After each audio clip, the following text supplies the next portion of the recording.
quelles sont vos craintes, les risques qu'il peut y avoir sur le long du parcours? Alors des craintes, je n'en ai pas, mais par contre, on sait qu'il peut se passer des choses et qu'il va se passer des choses.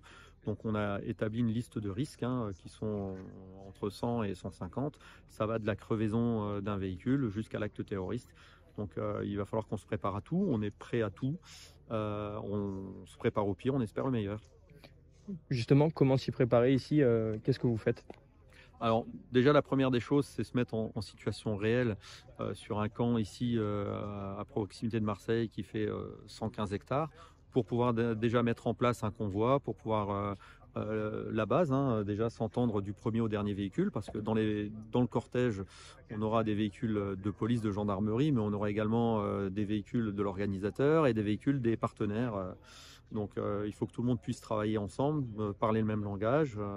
Et puis nous, après, on s'occupe que de la partie sécurité qu'on doit coordonner avec l'organisateur. Parce qu'on n'a pas toujours les mêmes visions, on a un même objectif, c'est que ça se passe bien. Après, on essaye de faire en sorte que ça colle.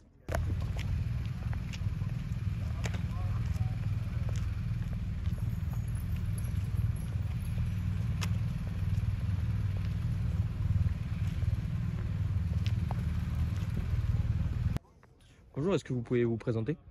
Alors, je suis le chef d'escadron Jean-Philippe et je commande le dispositif d'intervention spécialisé pour le convoi du relais de la flamme. Aujourd'hui, quel est votre rôle au sein de ce convoi et de cette sécurisation, si on peut dire, de la flamme? Alors nous, notre dispositif s'intègre totalement dans le dispositif général de sécurisation. Nous, notre spécificité, c'est d'intervenir en cas d'attaques armées. C'est des attaques armées qui peuvent être avec des armes à feu ou des armes blanches ou d'autres modes d'action variés. Quels sont les risques et les craintes que vous pouvez avoir de cet événement? Sur notre partie spécifique, on peut s'attendre à pas mal de situations différentes. Ça peut être le tireur embusqué sur un bâtiment, ça peut être une attaque au couteau d'un individu seul qui se grave dans la foule. Les modes d'action sont très, très variables. C'est un événement un peu hors du commun. Vous êtes aussi fier, je pense, de participer à cet événement? Oui, tout à fait. Ouais, c'est un événement historique. C'est pour ça que le GIGN est impliqué sur cette mission. Il y a toute sa part dans la sécurisation du convoi. Je suppose aussi qu'il y a un travail commun, que ce soit avec les groupes d'intervention, que ce soit le GIGN ou le RAID. Enfin, c'est un travail commun qui n'a jamais eu lieu. Tout à fait. Alors qui n'a jamais eu lieu, peut-être pas, mais en tout cas qui suscite énormément de coordination avec les autres unités. C'est une chose à laquelle on est habitué quand même depuis longtemps à travailler ensemble et à s'entraîner ensemble.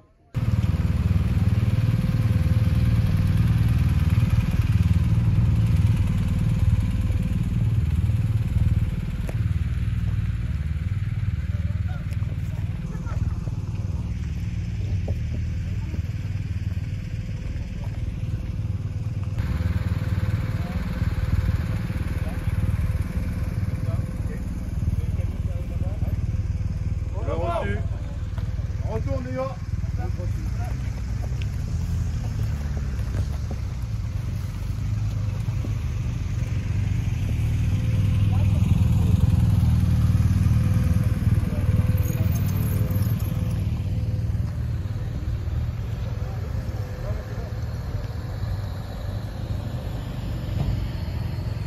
Tentative d'intrusion dans le convoi. Là, ça va être un problème sur le porteur et le problème qu'on a choisi, c'est il se fait mal à la cheville, le porteur de la flamme. Ah oui. Donc ça peut être un problème sanitaire. Donc là, le porteur de la flamme va se tordre la cheville. Donc il va être pris en charge en termes de secours par des personnes qui sont habilitées pour le faire. Donc le convoi va se stopper à nouveau. Il va être pris en charge. Comme il ne peut plus porter la flamme, la torche va être éteinte, le gardien de la flamme va récupérer la torche et une fois que le gardien de la flamme va être pris en charge en termes sanitaires, le convoi va se mouvoir et va aller jusqu'au relais suivant où la torche va être rallumée et le convoi va pouvoir repartir avec la flamme qui sera rallumée. Donc ça, c'est un exemple de ce que vous allez voir là qui montre que voilà, s'il y a un problème de quelque sorte que ce soit sur le porteur, on est en capacité d'éteindre le porteur de la flamme.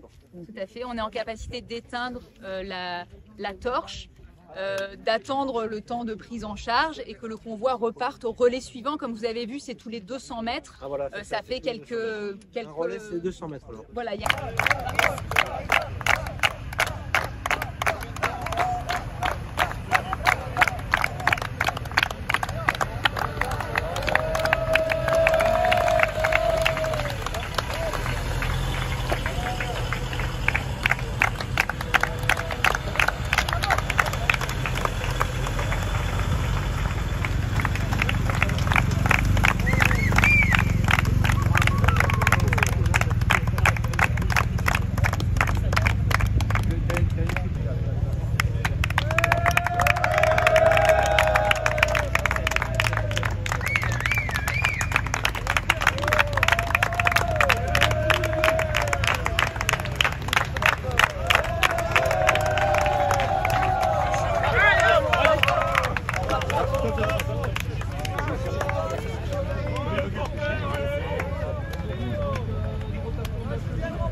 Ça fait plusieurs semaines que les policiers et les gendarmes s'entraînent pour un dispositif de sécurité maximale pour le relais de la flamme olympique.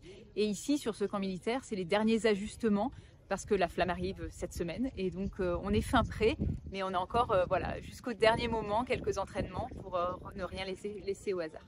Quels sont les risques, les craintes que vous pouvez avoir lors du parcours de la flamme? Le parcours de la flamme va durer pendant près de 2 mois. Va traverser 66 départements, 450 villes. On imagine qu'il y aura des incidents. Alors on a travaillé sur une 50aine de scénarios différents. À chaque scénario, il y a une idée de manœuvre, il y a une procédure à respecter. Comme on l'a vu tout à l'heure pour les 2 exercices qui ont été présentés. C'est ce sur quoi on s'entraîne pour que vraiment toutes les forces aient l'habitude de travailler ensemble et qu'il y ait une réactivité dans la réponse de sécurisation apportée. Est-ce que vous avez des craintes particulières qui vont être plus amené à se passer ou pas? Il y a plusieurs types de risques. Il y a le risque terroriste. Il n'y a pas de menace ciblée contre les Jeux Olympiques, mais on sait que le niveau de menace en France comme dans différents pays européens est malgré tout élevé.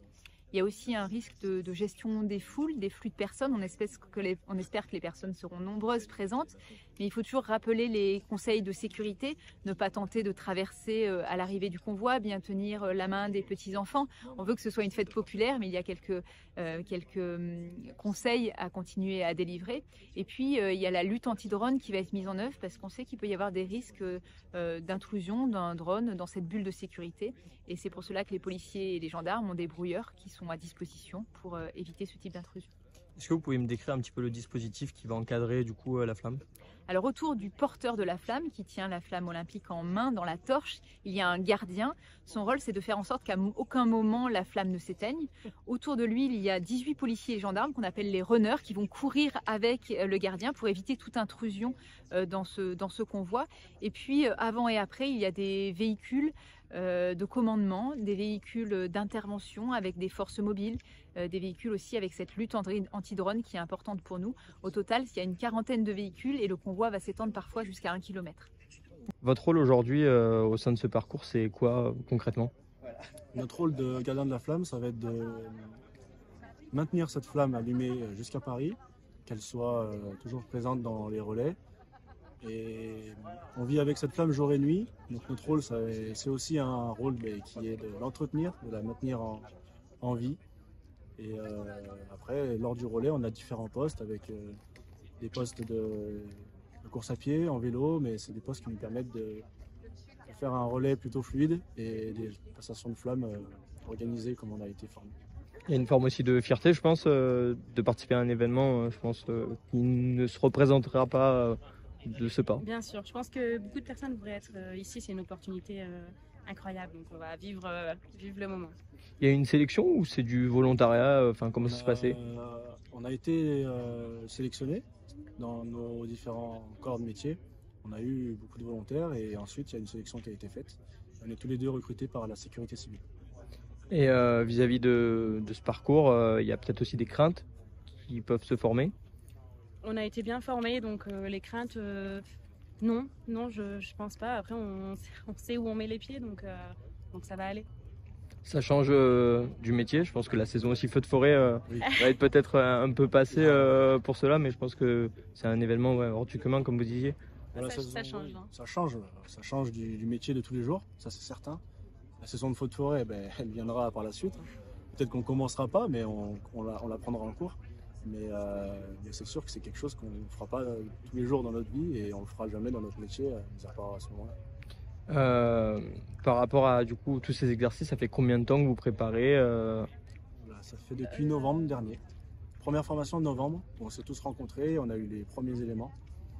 Et depuis, on a fait formation sur formation dans différents endroits en France.